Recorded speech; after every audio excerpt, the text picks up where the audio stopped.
Good morning mga day, this is Basu, Danyang Vlogger, a day in my life sa content creator at age of 13. Kaya naman mapapasabi ka na lang talaga dito ng ay for the go.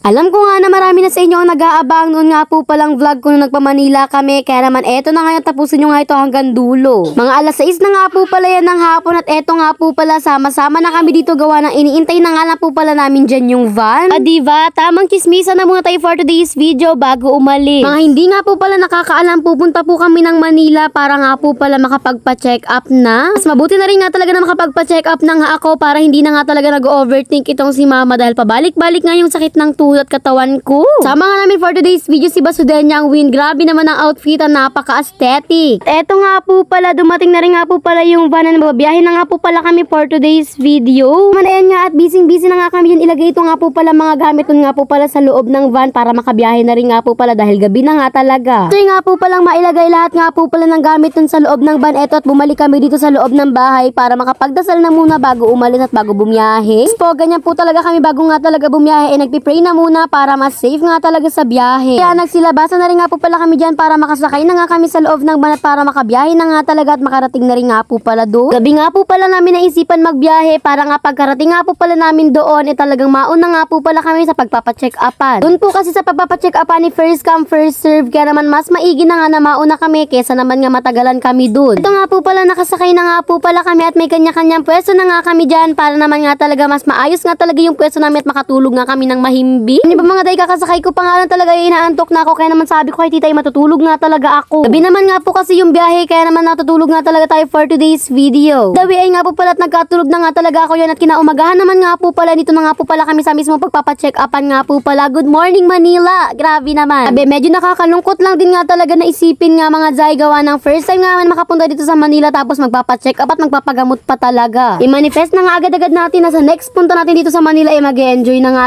tayo kaya naman papagaling na talaga ako mga be. By the way, bukas na nga po pala dun sa mismo pagpapacheck upan pero ito at bibili na muna nga dito sila mama at sila ate with nga po pala ng breakfast namin. Libi na nga lang po pala ang naisipan namin dyan bilhin gawa ng eto nga lang talaga yung mas malapit dito na bilihan. Hirap na nga maghanap dito ng mga pagkain na luto gawa ng baka maligaw kami. Alam niyo naman first time namin dito. Hindi, eto nung nakuha na nga po pala lahat ng in-order syempre umuwi na rin nga po pala dyan sila mama. By the way, hindi na nga po pala ako dyan sumama dahil alam niyo naman mga be mapapagod talaga akong maglakad. Medyo malapit lang naman kasi yung Jollibee dun sa pagpapacheck upan namin kaya naman ayan nilakad na lang talaga nila. Alam niyo ba nakakatawa gawa na nag-tricycle pa sila papunta doon, napakalapit lang naman pala. Naman nung pauwi nga talaga ayan natagsilakad na nga na talaga ang mga person. Ang tawa nga sila dyan gawa ng sa pagsakay nga nila sa tricycle ay nasingil pa nga talaga sila ng 40 pesos. Grabe naman. Sabi eto at kanya-kanyang kuha na nga po pala kami dyan kaya naman binigyan ko na rin nga po pala dyan. Ito nga po palang si Kuya Noel na driver nga po pala namin. Naman shoutout nga kay Kuya Noel taga San Felipe. Napakagaling na driver, grabe. Ala, na rin nga po pala kami sa loob nga po pala napapacheck upan kumain. Di ba nga dahil dito nga po pala kami kumain. Dito na rin nga po pala kami nagtutba sa loob ng CR nila. Be, akala mo naman talaga nag-staycation sila dun sa mismong pagpapacheck upan. Grabe naman. Na nga lang talaga ay pwede nga yun dito. Kaya naman ayan nga at kumain na rin nga po pala kami dyan. Syempre, kasabay ko si Ate Basudenya ang win. Nagpapahuli ba yan? Syempre, dapat lagi yan kasama sa vlog natin. Forward nga po pala. Ayan nga po pala at nakapagpa-check up na nga po pala ako dyan sa mga oras na yan. Nga po pala na-videohan gawa na mag-isa lang naman nga ako doon. Kami nga lang po pala. Eto nga po pala at nagpa-IB nga po pala ako dyan. IB ba ang tawag yun? Hindi ko alam. Sige, i-comment nyo na lang dyan. Ito nga po pala ay parang swero pero yung swero na yun itinurukan nga talaga yon ng mga gamot. Nerapi nga po pala ako dyan pero hindi ko na nga pinakita gawa ng alam nyo na baka makita nyo yung buong katawan ko. Bawal yun. Eto nung tapos na nga po pala ang lahat. Hinihintay na nga lang po pala dyan yung mga kasamahan ko gawa na nagpa-check up na rin nga po pala sila dahil dito naman na rin nga talaga kami. So, pareho nga po pala kami tinurukan nga po pala ng swero at magkakaibang gamot nga yun gawa na magkakaiba rin naman nga talaga yung nahanap sa katawan namin or findings ba ganun. Oras nga po pala na pauwi na nga po pala kami pero hindi muna kami uuwi dahil dadaanan muna nga po pala kami kila Tita Star. Pinagluto pa naman kami dito sir na napakasarap na ulam kaya naman sige daan natin yun, sayang na din yung pagkain na yun. Ala hindi. Gutom na nga ako sa mga oras na yan gawa nang wala pa kaming gabihan pero bago mala ako makalating kila Tita Star busog na ako dito sa napakagandang view sa Manila. Abe sobrang gaganda tignan ng mga building pero natatakot ako gawa ng first time ko makakita ng ganito katataas na building mga be. Kung saan bibili sila mga sasakyan kaya naman alam nyo na kapag first time ganyan talaga pagpasensyahan nyo na. Pasko kulang na lang mabali na yung leeg ko, kakatingin ko nga talaga sa mga building, hindi ko pa nakikita yung tuktok ng building. Fast forward, ito nga po pala, makarating na nga po pala kami, sinundo na nga kami yan dito Star, papunta nga po pala sa bahay nila. Ala, hindi bahay, apartment. Ang totoong purpose nga po talaga na papunta namin dito kay Tita Star, para nga makita namin sila, tapos maibigay na rin nga ni mama to. Ito nga po pala, ibibigay niya katulad na nga lang talaga ng bigas, tapos ng iba't iba pang ulam. And ayun, siyempre, ayan, pumasok na rin nga po pala ako dyan, gawa ng first time ko makapunta talaga dito sa bahay, o kaya naman nga ini-istaya nila Tita Star. Alam nyo na, makisalamin tayo, kaya naman nag-outfit check na kami dyan sa salamin. Hala, hindi outfit check yan, be, pa-cute yan. Nga po pala yung diluto ni Tita Star, grabe, alam nyo ba, sobrang sarap niyan, as in talaga, for real. Naman nga si mama to, akala mo naman siya ang nagluto, be, okay na to. Ala, hindi ka magiging Grace Tan Felix for today. Oo, Grace ka lang, pero hindi magiging Tan Felix ang apelyido mo, mama to. And rin nga po pala kami dyan, gawa na napag-isip-isipan nga po pala namin na pumunta nga po pala sa Tagaytay mamaya pagkatapos namin kumain. O, di ba nakaka-excite? Kaya nagpa-check up nga ako, na-enjoy ko rin naman pala yung pagpunta ko dito, gawa na nakapunta pa nga talaga kami doon mismo sa may Tagaytay, mga be. At ayan, nagbihis na rin nga po pala ako dyan ng damit ko, tapos pinuyudan na rin nga ako dyan ni Tita Star para makaalis na rin nga po pala kami. Pagkatapos naman nga po pala mag-ayos, eto nga po pala, at on the way na nga po pala kami sa Tagaytay. Grabe, first time ko makapunta doon, be. Ala, parang excited ko nga talaga sa mga oras na yan, gawa ng sabi ni Tita Star, grabe daw talaga ang fog doon.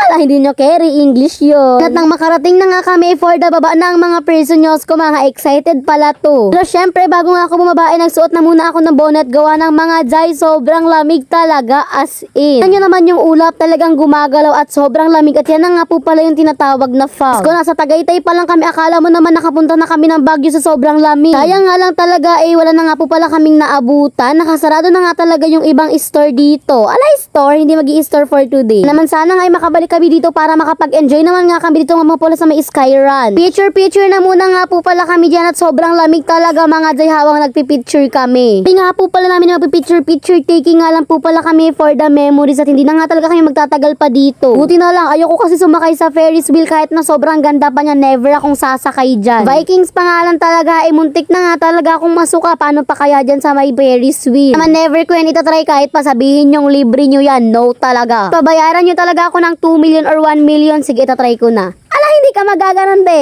Sobrang ganda talaga dito na para bang gusto ko na lang mag-stay dito habang buhay. Ala, hindi. Kaya na yan, nag-picture na rin nga po pala kami dyan, doon nga po pala sa may Ferris wheel, pero hindi tayo dyan sasakay, be-picture lang. Rin nga po pala sa may Skyrun, so picture na rin nga po pala kami dyan, para naman hindi nga talaga tumasayang, at sulit naman talaga yung pagpunta namin dito sa Tagaytay kahit na silip-silip lang. Pasok sana kami sa Skyrun, kaso nga lang, pasarado na rin nga po pala sila. Kaya naman sige, sa susunod na nga lang talaga, at sana makapunta pa nga talaga kami dito para makapag-enjoy naman kami. Sige, mag-picture na muna tayo for today. Naman ang basudan niyang win nyo for the picture din naman nga. Buti pa yun si Ate Win, kahit saan mo pupuntahin, talagang pupunta siya para makapag-picture. Baka masunurin talagang bata, baka pag sinabi mo yan sumakay sa Ferris wheel, sumakay agad. Ala, hindi, nakakatakot, be. Siyempre, after mag-picture, umuwi na rin nga po pala kami. Kaya naman thank you sa pagtapos ng vlog ko. Kaya naman nagkatino nga po pala ang ating vlog for today's video. Kaya naman yun lang, salamat, bye and God bless. Thanks for watching. Maps!